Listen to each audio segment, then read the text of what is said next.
정부 당시에 국정원 실세로 불리우면서 불법 사찰, 블랙리스트 작성 이런 것들을 주도한 인물로 지목돼 왔죠. 추명호 전 국장 긴급 체포했습니다.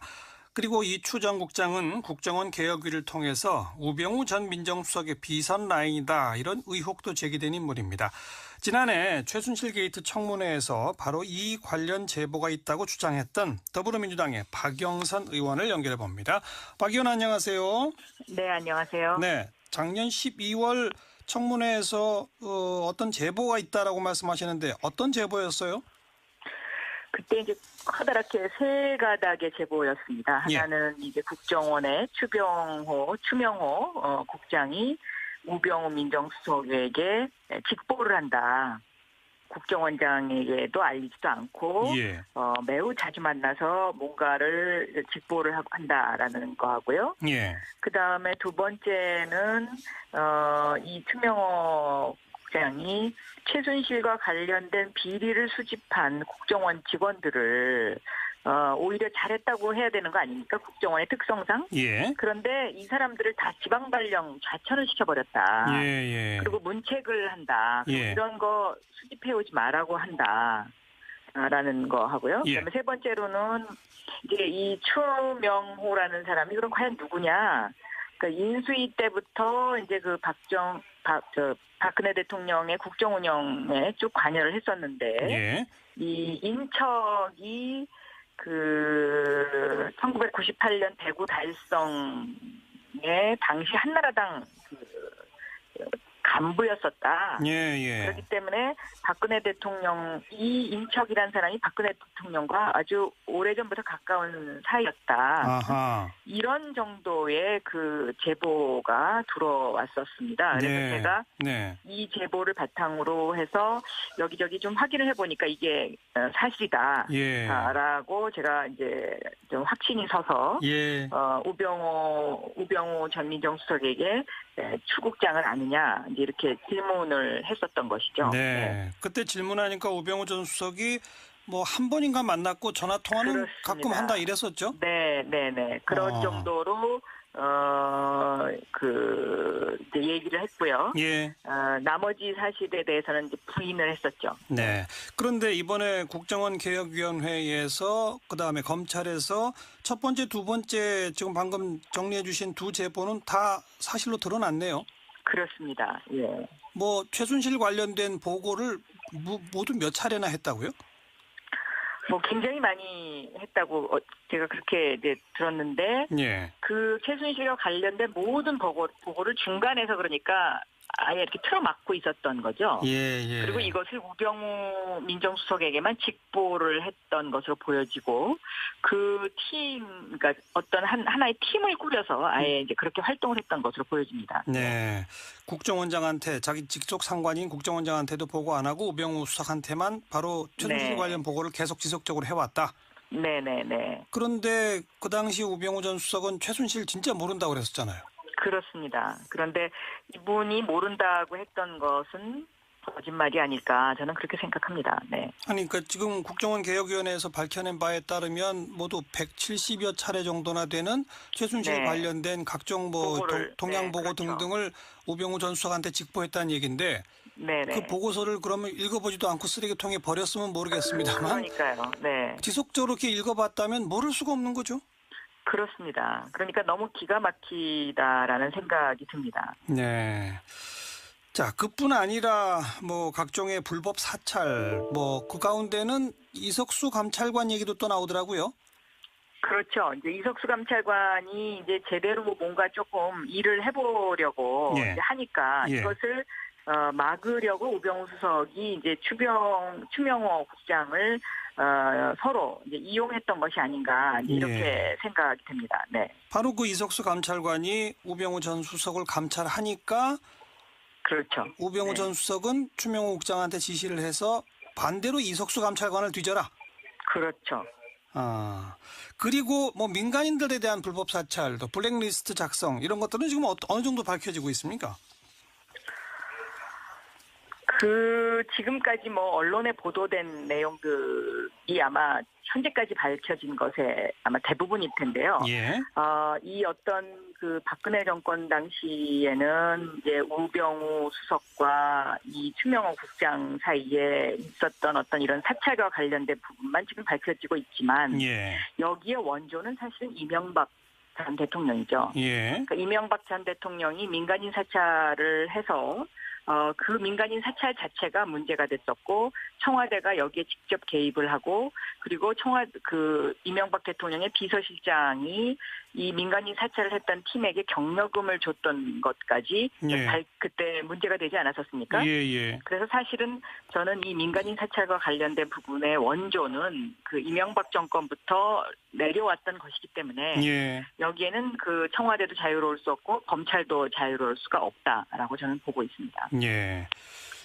추명호 전 국장이 그 김영한 민정수석 비망록에 등장하는 우병우 팀.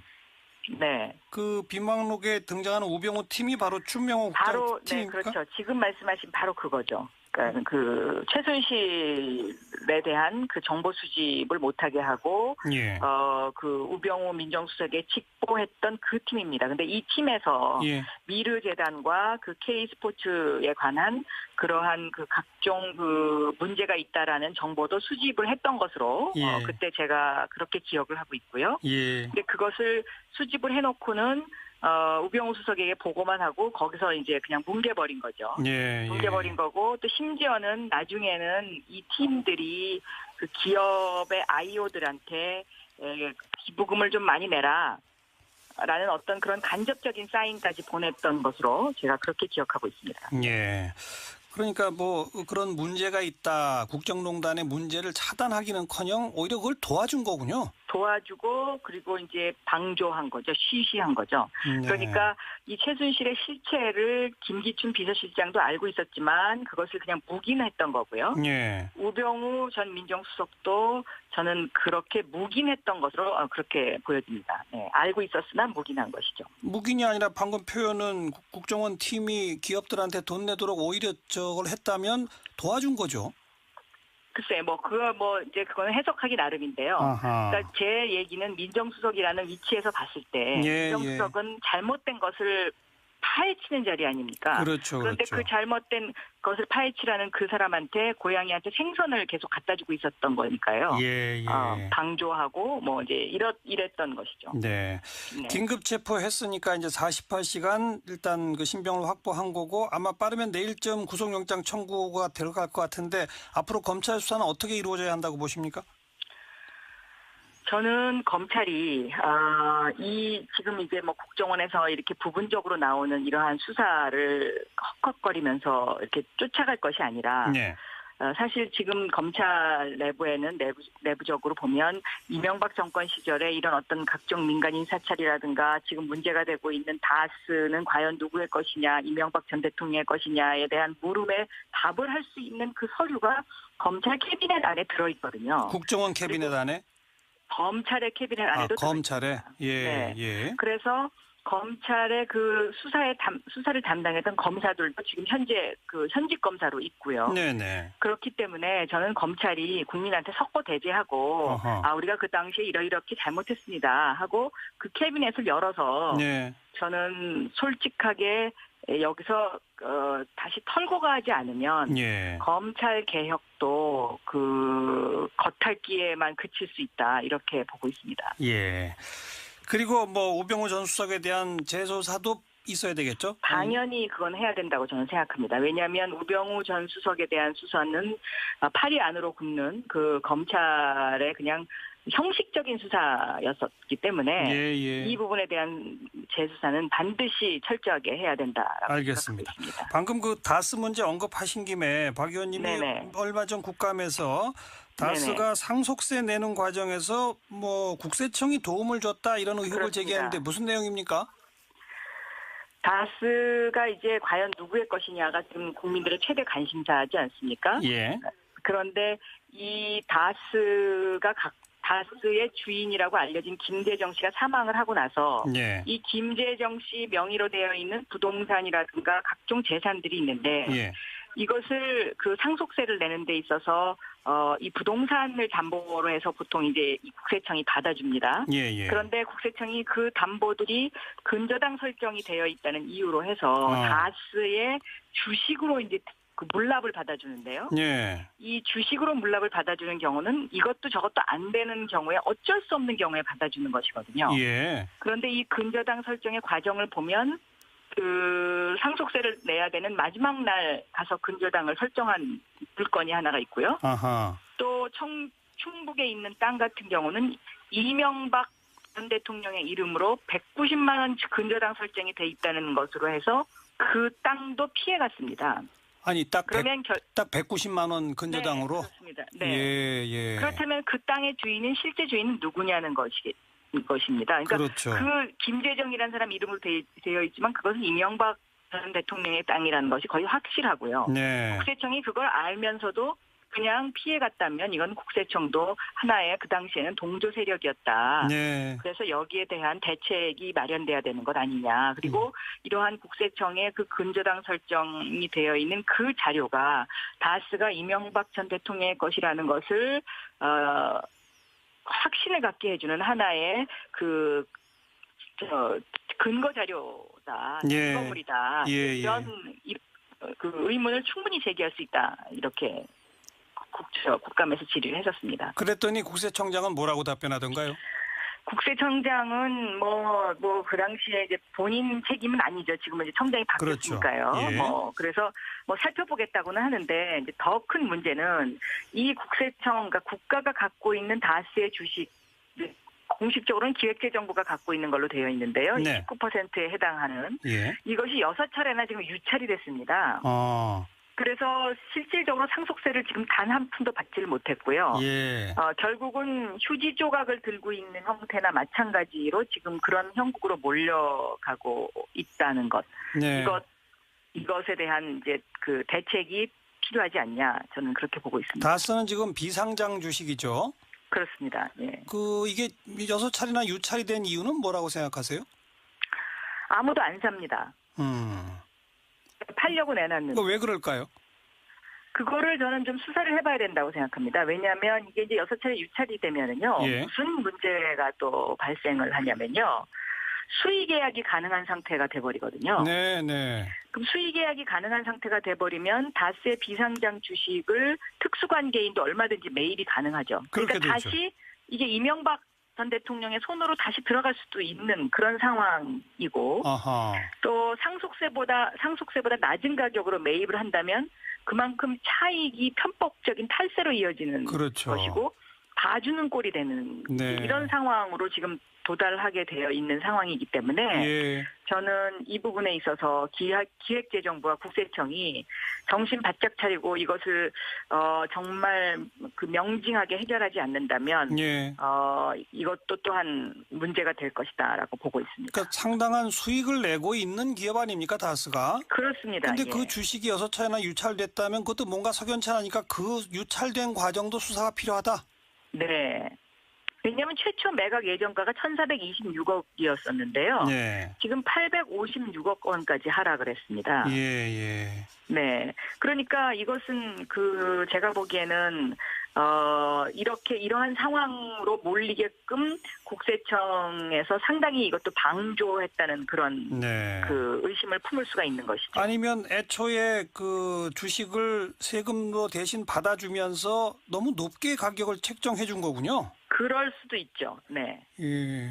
그러니까 이것은 좀 더 꼼꼼하게 좀 들여다봐야 되는데 국세청이 개인 납세라는 그 이유로 자료를 제대로 주지 않고 있기 때문에 네. 이거 제가 지금 더 이상은 지금 이걸 파헤칠 수가 없는 그런 상황입니다. 네.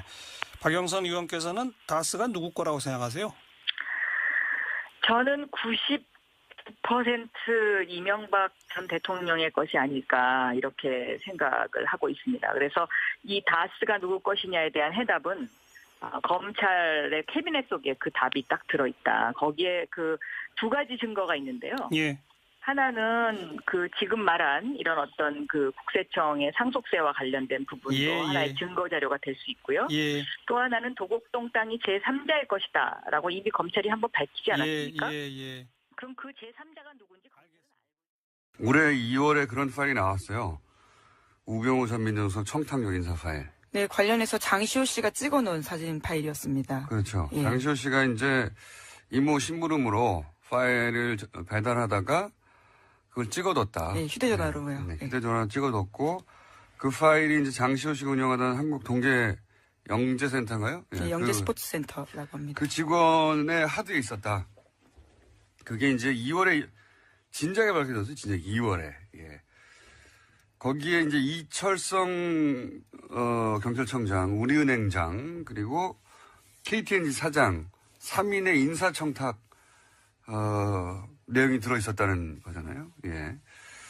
그리고 거기에 이제 포스트잇이 우리은행장 후보 추천 중 뭐 이런 게 붙어 있었다고 거고. 이게 벌써 2월에 나온 이야기인데 근데 이제 어제 나온 내용은 뭐냐면 새로 나온 내용이 추 전 국정원 국장이 우리은행 장에 대해서 비리 정보를 수집하고 있었다는 거죠. 예. 그리고 이게 언제냐면은 최순실이 지금 방금 언급한 그 문건이 우병우 전 수석에 가기 한 달 전이에요. 이걸 시간 순서대로 정리를 해보면 추 전 국장이 우리은행장 비리를 뜬금없이 캐기 시작한 게 6월이고 그리고 그 다음에 최순실이 이 인사청탁 파일을 민정수석에게 보낸 게 7월이고 그리고 추 전 국장이 그 비리 정보를 우병우에게 직보한 게 8월이에요. 순서대로. 그러니까 이제 이걸 이제 조합해 보면 어떻게 나오냐면 최순실은 추 전 국장을 통해 가지고 자기가 바꾸고 싶은 사람의 딜을 캐라고 하는 겁니다. 그러면 그쪽에서 열심히 딜을 캐요. 그리고 자기가 원하는 사람이 있을 거 아닙니까? 추천 중. 원하는 사람은 민정에 보내서 검증을 하게 하는 거예요. 이 사람 해도 되겠냐고. 그리고 딜을 캔 정보는 우병우 전 수석이 직보를 받아가지고 그걸 합쳐서 자기가 바꾸고 싶은 사람을 예를 들어서 박근혜 전 대통령을 통해서 임명을 하게 한다든가 영향력을 행사하게 한다든가 이런 패턴으로 자기가 원하는 사람을 꽂았던 것 같다 하는 정황이 그림이 이제 처음으로 완성되게 나온 거죠. 이 순서대로 보니 일자도 다 따로따로 떨어져 있는 게 아니고 이 해설을 해주는 것이 없어서 제가 이렇게 된 것 같다. 국정원은 비리를 캐게 하고 민정에는 자기가 원하는 사람을 검증하게 한 다음에 그리고 국정원이 직보 우병우 민정수석한테 직보할 일이 아니잖아요. 특별히 이게 직보하게 한 다음에 결국은 하자가 없으면 그러니까 직보에서 문제가 비리가 있는 사람이라고 해서 민정수석 쪽에서는 그 사람을 떨궈내게 만들고 자기가 원하는 사람을 박근혜 대통령을 통해서나 그 압력을 통해서 임명하고 이렇게 한 것 같아요. 본인이 대통령이었던 거죠. 국정원과 청와대를 모두 이용해서 정보를 갖고 사람을 심고. 그 추 전 국장이 우병우 전 민정수석에게 직보를 한 이유는 최순실 씨한테는 아무런 그 공권력이 없었기 때문에 직접적으로는 자기가 그걸 보고를 받아봐야 그걸 가지고 누굴 때릴 수는 없잖아요. 그러니까 비리를 캐게 하는 것은 하게 하되 그 비리의 결과는 민정수석한테 보고하게 하는 거죠. 그리고 자기는 원하는 사람을 민정수석한테 보내가지고 검증하게 하고 아주 패턴이 딱 나온 것 같은데 이걸 아직 해설하는 사람이 주시한 내용인데 해설 한번 해봤습니다. 이렇게 된 것 같다. 예, 일자가 나오거든요 지금 6, 7, 8. 자, 입니다. 국정원 개혁위가 어제 밝힌 바에 따르면 추명호 전 국정원 국장은 최순실의 비리 사실을 알고도 상부에 보고하지 않았다고 하죠. 추 전 국장과 최순실의 커넥션을 짐작케 하는 대목입니다. 또한 추 전 국장은 이석수 전 청와대 감찰관이 우병우 전 민정수석을 감찰하자 오히려 이 전 감찰관의 동향을 우 전 수석에게 직보했다고 합니다. 추 전 국장과 우병우 전 수석의 커넥션을 여기서는 알 수 있습니다. 남은 건 최순실과 우병우의 커넥션. 최순실이 작성한 우병우 전 민정수석 청탁용 인사 파일이라는 제목의 문건이 올해 2월 특검에 의해 발견된 적이 있습니다. 이 문건에서 우리은행 장이 거론이 되죠. 그리고 추 전 국장은 이 문건이 작성되기 한 달 전 우리은행장 비리 첩보를 수집해서 이를 우병우 전 민정수석에게 직보합니다. 최순실의 관심사가 추 전 국장에 의해 수집되고 이게 우병우 전 민정수석에 직보되고 최순실은 그와 관련한 인사 파일을 우 전 수석에게 보내고 이 정도까지 왔는데 우병우 전 수석과 최순실의 관계를 못 밝혀내면 그건 검찰이 바보거나 아니면 봐주거나 둘 중 하나죠.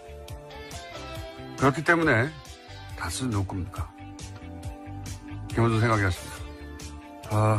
다스를 미뤄온 지 2개월 정도 됐는데 드디어 이제 수사가 본격적으로 이루어진다고 해요. 예. 수사가 이제 막 착수된다고 하니까 결과가 나올 때까지 계속 가겠습니다. 오프닝에 대해서 좀 할 말이 좀 더 있는 게 어제 저희가 이거 하다가 뭐랄까요 다 못했다 싶어가지고 제가 오프닝을 했는데 올해 2월에 그런 파일이 나왔어요. 우병우 전 민정수석 청탁용 인사 파일. 네, 관련해서 장시호 씨가 찍어놓은 사진 파일이었습니다. 그렇죠. 예. 장시호 씨가 이제 이모 심부름으로 파일을 배달하다가 그걸 찍어뒀다. 네, 휴대전화로요. 네, 휴대전화로 찍어뒀고 그 파일이 이제 장시호 씨가 운영하던 한국 동계 영재센터인가요? 네, 영재 스포츠센터라고 합니다. 그 직원의 하드에 있었다. 그게 이제 2월에 진작에 밝혀졌어요. 진짜 2월에. 예. 거기에 이제 이철성 경찰청장, 우리은행장 그리고 KTNG 사장 3인의 인사청탁 내용이 들어있었다는 거잖아요. 예. 그리고 거기에 이제 포스트잇이 우리은행장 후보 추천 중 뭐 이런 게 붙어 있었다고 거고. 이게 벌써 2월에 나온 이야기인데 근데 이제 어제 나온 내용은 뭐냐면 새로 나온 내용이 추 전 국정원 국장이 우리은행 장에 대해서 비리 정보를 수집하고 있었다는 거죠. 예. 그리고 이게 언제냐면은 최순실이 지금 방금 언급한 그 문건이 우병우 전 수석에 가기 한 달 전이에요. 이걸 시간 순서대로 정리를 해보면 추 전 국장이 우리은행장 비리를 뜬금없이 키기 시작한 게 6월이고 그리고 그 다음에 최순실이 이 인사청탁 파일을 민정수석에게 보낸 게 7월이고 그리고 추 전 국장이 그 비리 정보를 우병우에게 직보한 게 8월이에요. 순서대로. 그러니까 이제 이걸 이제 조합해 보면 어떻게 나오냐면 최순실은 추 전 국장을 통해 가지고 자기가 바꾸고 싶은 사람의 뒤를 캐라고 하는 겁니다. 그러면 그쪽에서 열심히 뒤를 캐요. 그리고 자기가 원하는 사람이 있을 거 아닙니까? 추천 중.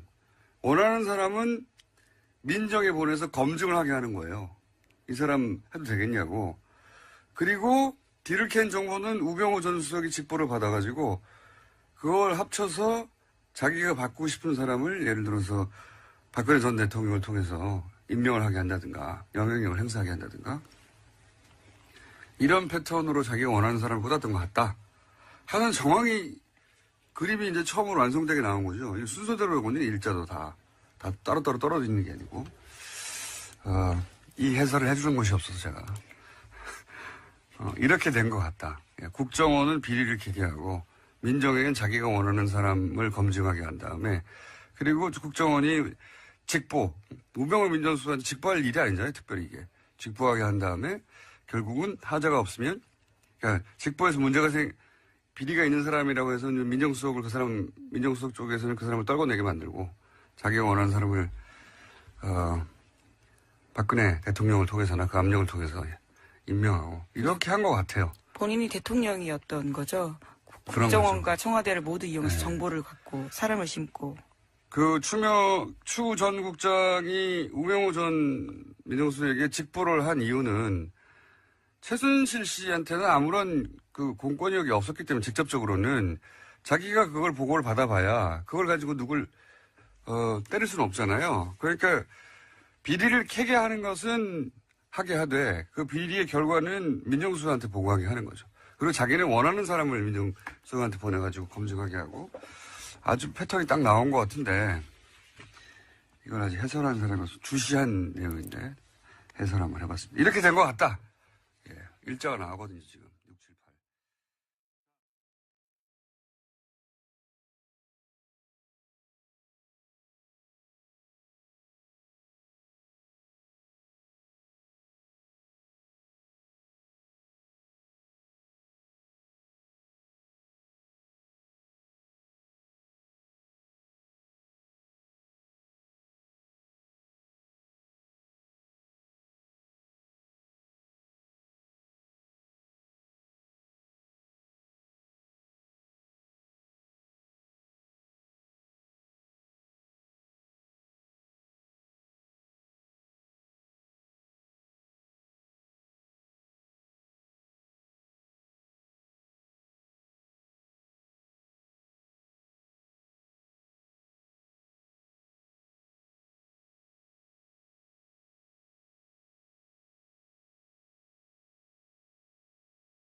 예, 예. 그런데 국세청이 그 담보들이 근저당 설정이 되어 있다는 이유로 해서 다스의 주식으로 이제 그 물납을 받아주는데요. 예. 이 주식으로 물납을 받아주는 경우는 이것도 저것도 안 되는 경우에 어쩔 수 없는 경우에 받아주는 것이거든요. 예. 그런데 이 근저당 설정의 과정을 보면 그 상속세를 내야 되는 마지막 날 가서 근저당을 설정한 물건이 하나가 있고요. 아하. 또 충북에 있는 땅 같은 경우는 이명박 전 대통령의 이름으로 190만 원 근저당 설정이 돼 있다는 것으로 해서 그 땅도 피해갔습니다.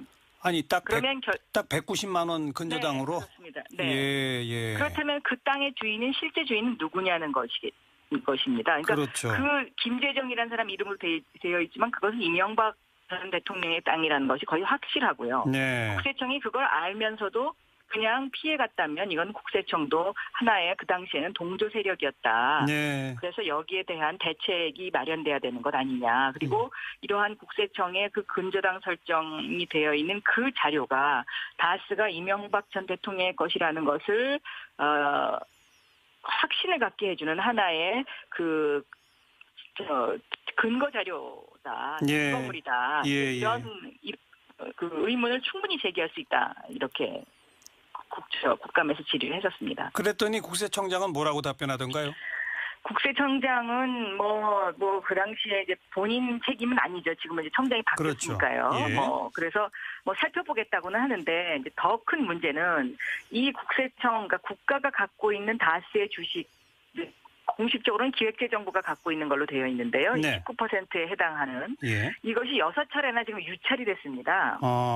그래서 실질적으로 상속세를 지금 단 한 푼도 받지를 못했고요. 예. 결국은 휴지 조각을 들고 있는 형태나 마찬가지로 지금 그런 형국으로 몰려가고 있다는 것. 네. 이것에 대한 이제 그 대책이 필요하지 않냐. 저는 그렇게 보고 있습니다. 다스는 지금 비상장 주식이죠. 그렇습니다. 예. 이게 6차례나 유찰이 된 이유는 뭐라고 생각하세요? 아무도 안 삽니다.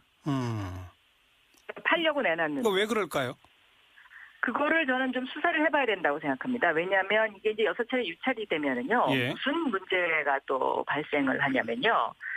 수의 계약이 가능한 상태가 돼버리거든요. 네, 네. 그럼 수의 계약이 가능한 상태가 돼버리면 다스의 비상장 주식을 특수관계인도 얼마든지 매입이 가능하죠. 그러니까 그렇게 되죠. 다시 이게 이명박 전 대통령의 손으로 다시 들어갈 수도 있는 그런 상황이고 아하. 또 상속세보다 낮은 가격으로 매입을 한다면 그만큼 차익이 편법적인 탈세로 이어지는 그렇죠. 것이고 봐주는 꼴이 되는 네. 이런 상황으로 지금 도달하게 되어 있는 상황이기 때문에 예. 저는 이 부분에 있어서 기획재정부와 국세청이 정신 바짝 차리고 이것을 정말 그 명징하게 해결하지 않는다면 예.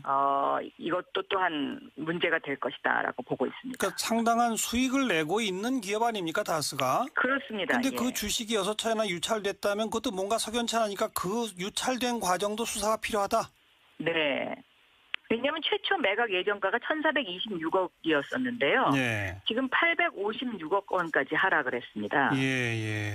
네. 그러니까 이것은 제가 보기에는 이러한 상황으로 몰리게끔 국세청에서 상당히 이것도 방조했다는 그런 네. 의심을 품을 수가 있는 것이죠. 아니면 애초에 그 주식을 세금으로 대신 받아주면서 너무 높게 가격을 책정해 준 거군요. 그럴 수도 있죠. 네. 예.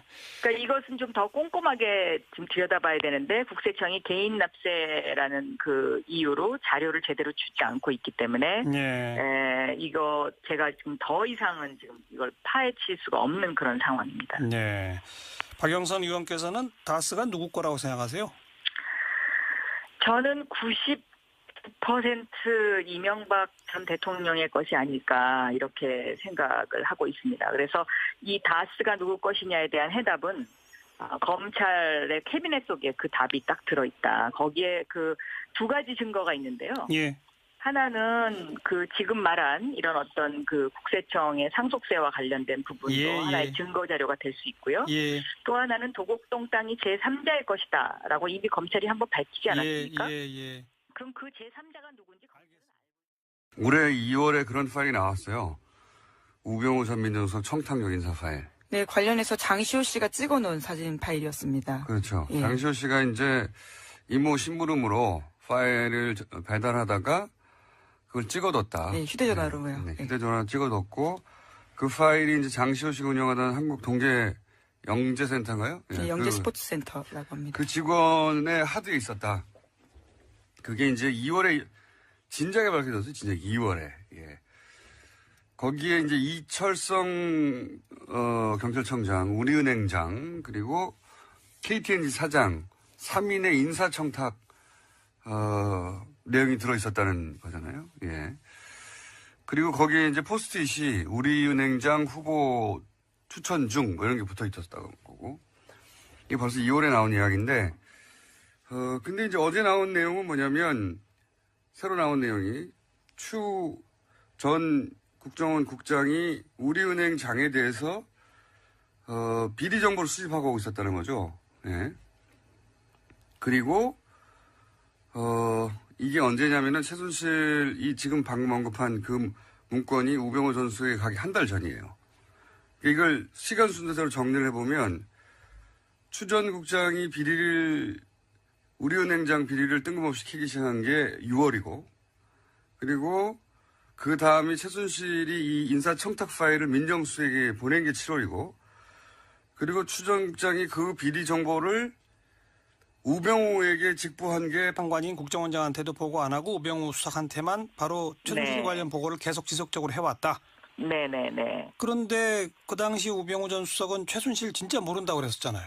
그렇습니다. 그런데 이분이 모른다고 했던 것은 거짓말이 아닐까 저는 그렇게 생각합니다. 네. 아니, 그러니까 지금 국정원 개혁위원회에서 밝혀낸 바에 따르면 모두 170여 차례 정도나 되는 최순실 네. 관련된 각종 뭐 보고를, 동향 보고 그렇죠. 등등을 우병우 전 수석한테 직보했다는 얘기인데 네네. 그 보고서를 그러면 읽어보지도 않고 쓰레기통에 버렸으면 모르겠습니다만 그러니까요. 네. 지속적으로 이렇게 읽어봤다면 모를 수가 없는 거죠.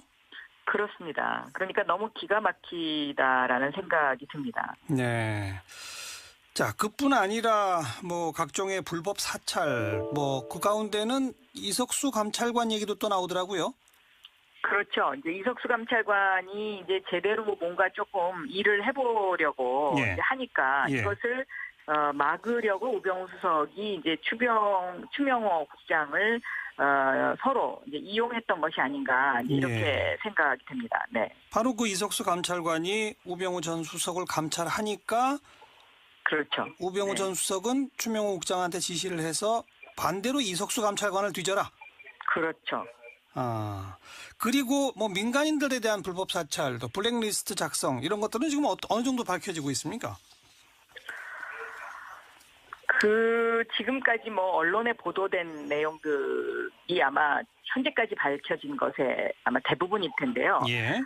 이 어떤 그 박근혜 정권 당시에는 이제 우병우 수석과 이 추명호 국장 사이에 있었던 어떤 이런 사찰과 관련된 부분만 지금 밝혀지고 있지만 예. 여기에 원조는 사실은 이명박 전 대통령이죠. 예. 그러니까 이명박 전 대통령이 민간인 사찰을 해서 그 민간인 사찰 자체가 문제가 됐었고 청와대가 여기에 직접 개입을 하고 그리고 이명박 대통령의 비서실장이 이 민간인 사찰을 했던 팀에게 경력금을 줬던 것까지 예. 그때 문제가 되지 않았었습니까? 예. 그래서 사실은 저는 이 민간인 사찰과 관련된 부분의 원조는 그 이명박 정권부터 내려왔던 것이기 때문에 예. 여기에는 그 청와대도 자유로울 수 없고 검찰도 자유로울 수가 없다라고 저는 보고 있습니다. 예. 추명호 전 국장이 그 김영한 민정수석 비망록에 등장하는 우병우 팀. 네. 그 비망록에 등장하는 우병우 팀이 바로 추명호 국장 바로 팀입니까? 네, 그렇죠. 지금 말씀하신 바로 그거죠. 그러니까 그 최순실에 대한 그 정보 수집을 못하게 하고 예. 그 우병우 민정수석에 직보했던 그 팀입니다. 근데 이 팀에서 예. 미르재단과 그 K스포츠에 관한 그러한 그 각종 그 문제가 있다라는 정보도 수집을 했던 것으로 예. 그때 제가 그렇게 기억을 하고 있고요. 예. 근데 그것을 수집을 해놓고는 우병우 수석에게 보고만 하고 거기서 이제 그냥 뭉개버린 거죠. 예. 뭉개버린 거고 또 심지어는 나중에는 이 팀들이 그 기업의 IO들한테 기부금을 좀 많이 내라.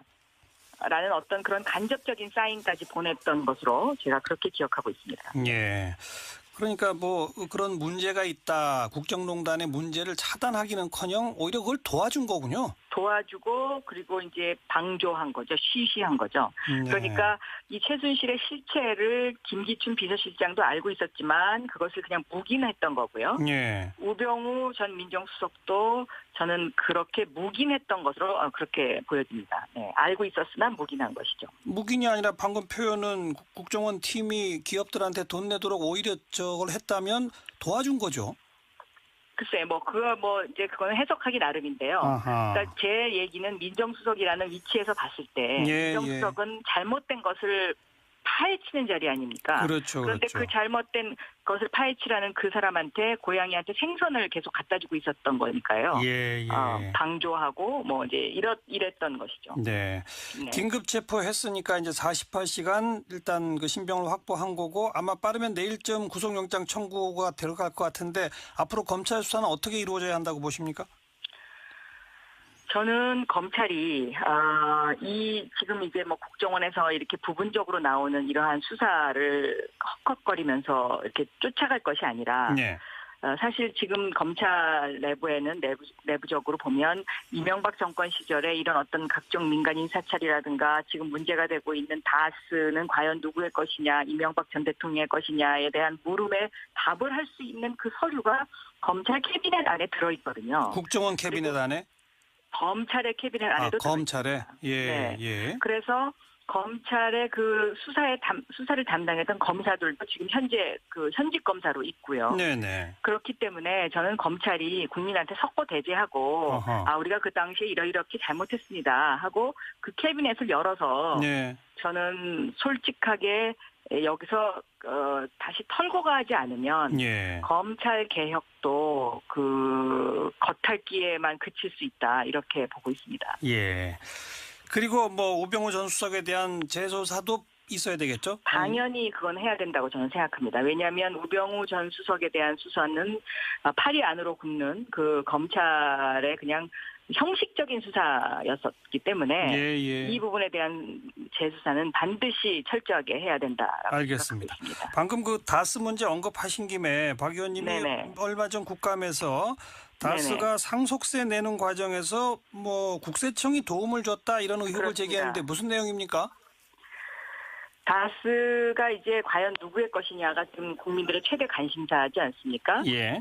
그런데 이 다스의 주인이라고 알려진 김재정 씨가 사망을 하고 나서 예. 이 김재정 씨 명의로 되어 있는 부동산이라든가 각종 재산들이 있는데 예. 이것을 그 상속세를 내는 데 있어서 이 부동산을 담보로 해서 보통 이제 이 국세청이 받아줍니다. 예. 정부 당시에 국정원 실세로 불리우면서 불법 사찰, 블랙리스트 작성 이런 것들을 주도한 인물로 지목돼 왔죠. 추명호 전 국장 긴급 체포했습니다. 그리고 이추 전 국장은 국정원 개혁위를 통해서 우병우 전 민정수석의 비선 라인이다 이런 의혹도 제기된 인물입니다. 지난해 최순실 게이트 청문회에서 바로 이 관련 제보가 있다고 주장했던 더불어민주당의 박영선 의원을 연결해 봅니다. 박 의원 안녕하세요. 네, 안녕하세요. 네, 작년 12월 청문회에서 어떤 제보가 있다라고 말씀하시는데 어떤 제보였어요? 그때 이제 커다랗게 세 가닥의 제보였습니다. 예. 하나는 이제 국정원의 추명호 국장이 우병우 민정수석에게 직보를 한다. 국정원장에게도 알리지도 않고 예. 매우 자주 만나서 뭔가를 직보를 한다라는 거 하고요. 예. 그다음에 두 번째는 이 추명호 국장이 최순실과 관련된 비리를 수집한 국정원 직원들을 오히려 잘했다고 해야 되는 거 아닙니까? 국정원의 특성상. 예. 그런데 이 사람들을 다 지방 발령 좌천을 시켜버렸다. 예. 그리고 문책을 한다. 예. 이런 거 수집해오지 말라고 한다. 라는 거 하고요. 예. 그다음에 세 번째로는 이제 이 추명호라는 사람이 그럼 과연 누구냐? 그러니까 인수위 때부터 이제 그 박근혜 대통령의 국정 운영에 쭉 관여를 했었는데 예. 이 인척이 그 1998년 대구 달성에 당시 한나라당 간부였었다. 예, 예. 그렇기 때문에 박근혜 대통령 이인척이라는 사람이 박근혜 대통령과 아주 오래전부터 가까운 사이였다. 아하. 이런 정도의 그 제보가 들어왔었습니다. 그래서 네. 제가 네. 이 제보를 바탕으로 해서 여기저기 좀 확인을 해보니까 이게 사실이다. 예. 라고 제가 이제 좀 확신이 서서 예. 우병우 전 민정수석에게 추국장을 아느냐 이제 이렇게 질문을 했었던 것이죠. 네. 그때 질문하니까 우병우 전 수석이 뭐 한 번인가 만났고 전화 통화는 그렇습니다. 가끔 한다 이랬었죠. 네. 그런 정도로 이제 얘기를 했고요. 예. 나머지 사실에 대해서는 이제 부인을 했었죠. 네. 그런데 이번에 국정원 개혁위원회에서 그다음에 검찰에서 첫 번째, 두 번째 지금 방금 정리해 주신 두 제보는 다 사실로 드러났네요. 그렇습니다. 예. 뭐 최순실 관련된 보고를 모두 몇 차례나 했다고요? 뭐 굉장히 많이 했다고 제가 그렇게 이제 들었는데 예. 그 최순실과 관련된 모든 보고를 중간에서 그러니까 아예 이렇게 틀어막고 있었던 거죠. 예. 그리고 이것을 우병우 민정수석에게만 직보를 했던 것으로 보여지고 그 팀, 그러니까 어떤 하나의 팀을 꾸려서 아예 이제 그렇게 활동을 했던 것으로 보여집니다. 네. 국정원장한테 자기 직속